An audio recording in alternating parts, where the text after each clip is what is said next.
Et ceperunt simul homines excusare. Todos, um por um, começaram a dar desculpas.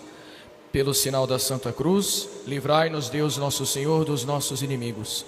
Em nome do Pai, e do Filho, e do Espírito Santo. Amém. Podem se assentar. Reverendíssimo Padre Ivoli, nosso estimado pároco, reverenda irmã, reverendas irmãs, amados irmãos, nós vemos no livro do Gênesis que desde o Éden, depois do pecado original, o ser humano tem uma tendência em querer se justificar quando ele está errado. Isso nós bem observamos naquela passagem em que se narra que Deus, depois do pecado original, foi interrogar o homem porque ele tinha cometido aquela maldade de ter comido o fruto proibido. E quando Deus se aproxima de Adão para perguntar para ele por quê, Adão começa a se desculpar. Ele diz: a mulher que o Senhor colocou ao meu lado, ela me deu do fruto a comer. Deus então, se dirigindo à mulher, pergunta: por que foi cometido, afinal de contas, o pecado original? E a mulher diz: foi a serpente que me enganou. Um por um, assim como no evangelho de hoje, começaram a dar desculpas, a se justificar. É algo próprio do ser humano e algo presente na psicologia do pecado e da tentação, querer se justificar. O ser humano, no seu orgulho, ele não quer admitir que está errado, mas ele prefere inventar 1001 artifícios, desculpas, para se excusar, para se desculpar. O que na verdade eles deveriam ter dito a Deus é aquilo que nós repetimos na oração do eu pecador: foi por minha culpa, minha máxima culpa. Eles comeram, na verdade, do fruto proibido, não porque foram induzidos a isso por outrem, mas a razão mais profunda, a motivação verdadeira que estava no coração deles, era a vontade de ser como Deus, conhecedores do bem e do mal. Eles queriam determinar por si mesmos aquilo que era o bem e o mal. E esse é o verdadeiro motivo do pecado de Adão e Eva, não aqueles motivos que eles apresentaram nas suas desculpas. E no evangelho de hoje, algo muito parecido acontece. Mas ao invés de se dar uma desculpa para comer do fruto proibido, ou seja, para praticar o mal, dá-se uma desculpa para não comer do alimento da ceia, ou seja, uma desculpa para a omissão. Enquanto no Éden as pessoas arranjam desculpas para comer o alimento proibido, no evangelho de hoje arranjam desculpas para não comer da ceia que lhes fora preparada. E o simbolismo da parábola, ele é muito claro. O anfitrião, quem prepara a ceia, é nosso Senhor. A ceia que ele prepara é o grande banquete da vida eterna, a vida feliz para sempre no céu com Deus. Mas esse banquete, ele é duplo. Ele é também a Santíssima Eucaristia, a ceia do Senhor. É a Santíssima Eucaristia, esse banquete que antecipa o banquete do céu. A Eucaristia é uma espécie de degustação, de prova, de experimentação daquilo que será a eternidade. Porque se o céu é Deus, se o céu consiste na posse perfeita de Deus, o que temos na Eucaristia, senão isso? A Eucaristia é já o céu na terra. É o banquete do céu antecipado para nós, pobres mortais. Mas qual não é a tristeza do anfitrião e a tristeza de nosso Senhor, quando aqueles que haviam sido convidados, todos, um por um, começam a se desculpar, começam a voltar atrás na sua palavra. Um por um vão dando desculpas para justificar a sua ausência. E essas desculpas representam muito bem 3 tentações com relação à Eucaristia. 3 razões pelas quais nós ou nos afastamos ou não tiramos o devido proveito da ceia do Senhor, que é o Santíssimo Sacramento. O primeiro convidado alegou que havia comprado um terreno, um campo, e precisava ir lá para vê-lo. Este primeiro representa bem, claro, o apego às coisas materiais, o desejo de possuir, a preocupação desmedida com as coisas daqui de baixo, da terra. Mas também representa uma tentação muito recorrente, muito comum, que é a de não encontrar tempo para Jesus Eucarístico.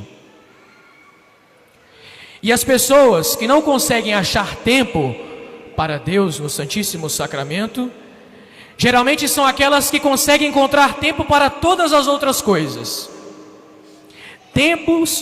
Conseguem arranjar tempo para os compromissos menos importantes. Conseguem arranjar tempo para consumir horas do seu dia na frente das telas, na frente do celular, nas redes sociais, mas não conseguem encontrar uma pequena parte do seu tempo para estar com o nosso Senhor. Não digo apenas daqueles que faltam da missa dominical, o que é muito grave, como nós sabemos, mas mesmo aqueles que não conseguem encontrar tempo para comparecer à Santa Missa cotidiana, no dia a dia. Nosso Senhor não cessa todos os dias de fazer esta ceia, preparar esse banquete eucarístico para todos nós.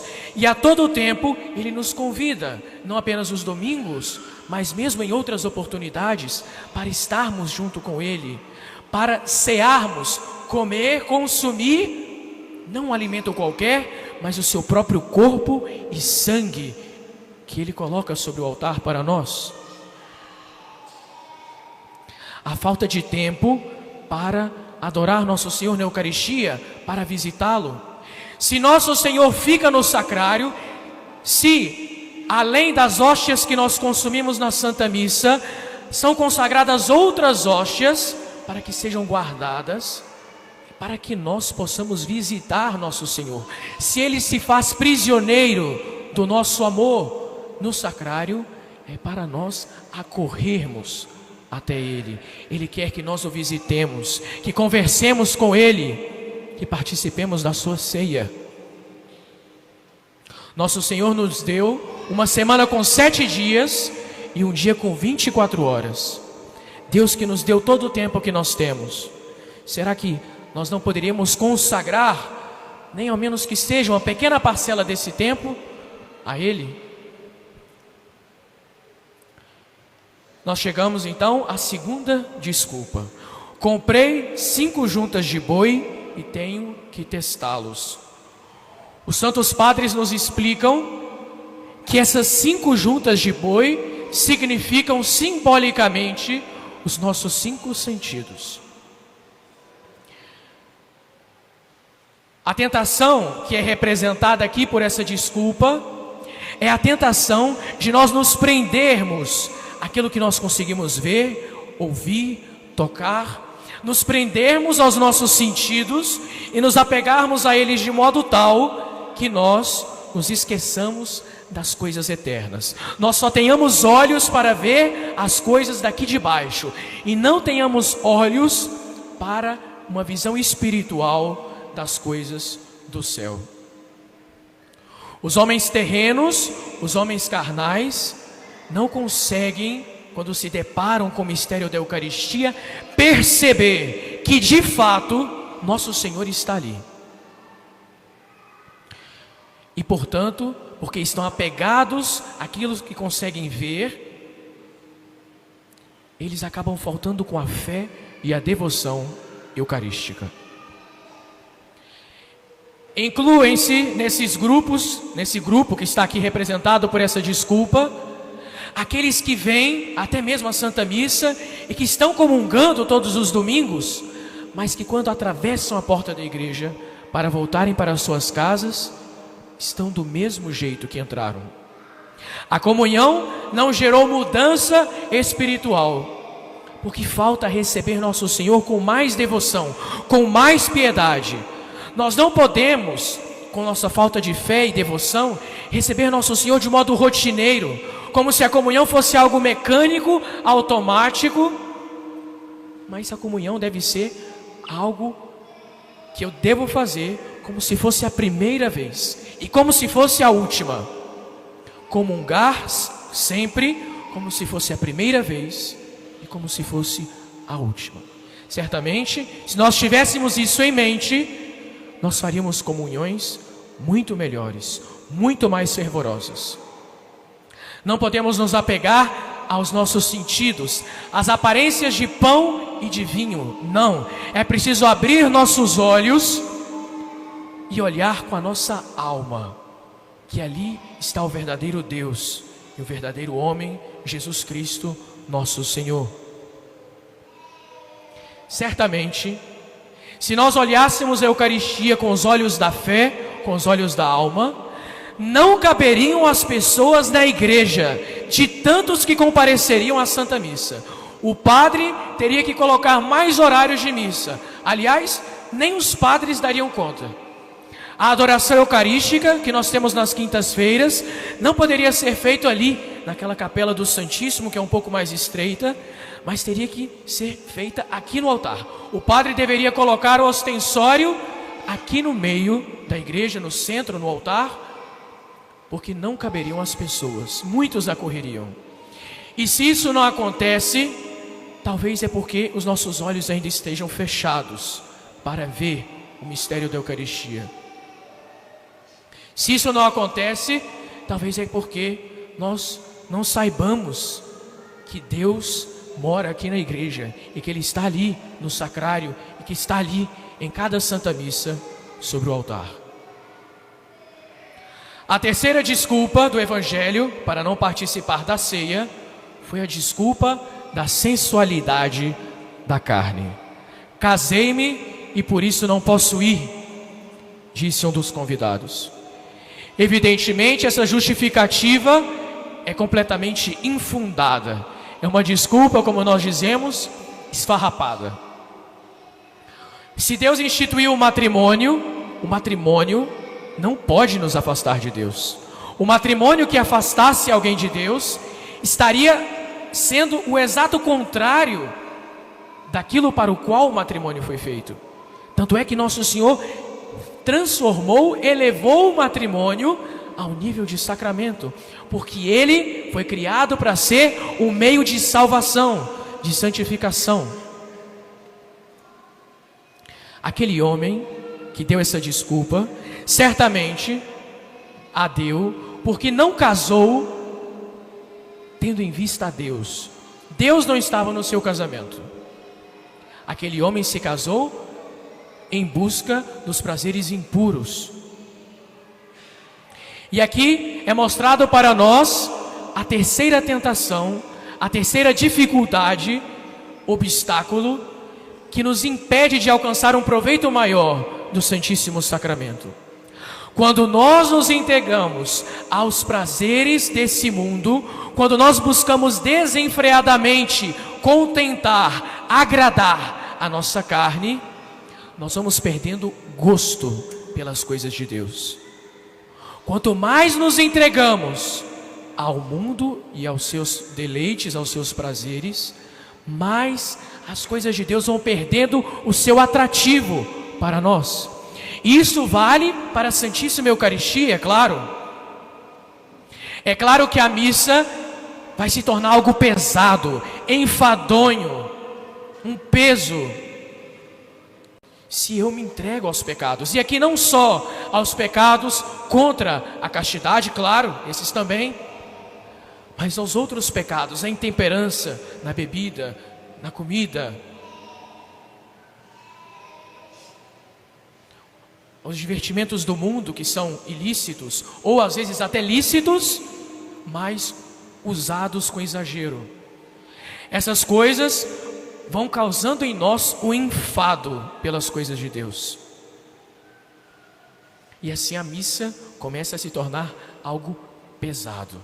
É por isso que São Padre Pio dizia que não é a missa que é longa, que demora, mas é a fé que é curta. Conforme nós vamos nos entregando aos pecados, nós vamos consentindo com os prazeres da carne, então a Eucaristia também perde o brilho que ela tem por natureza.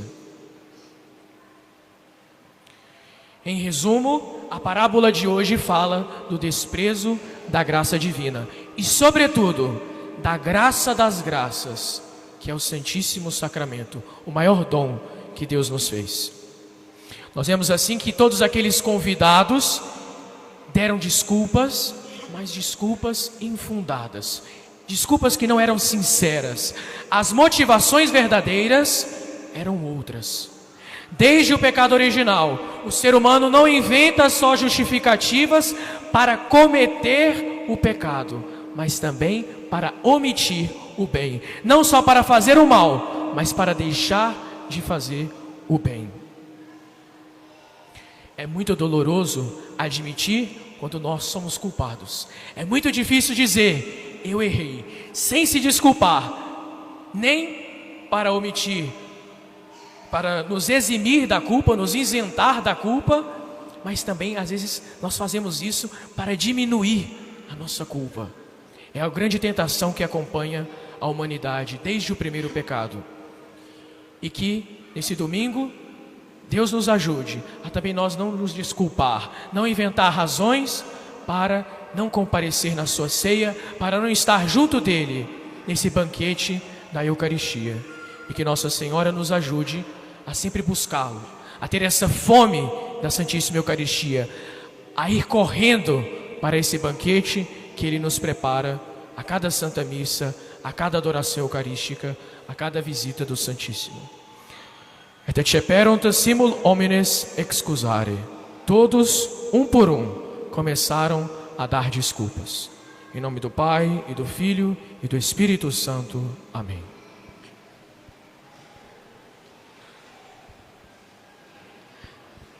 Quem estiver com o livro Cantate Domino no banco, pode abrir na página 26.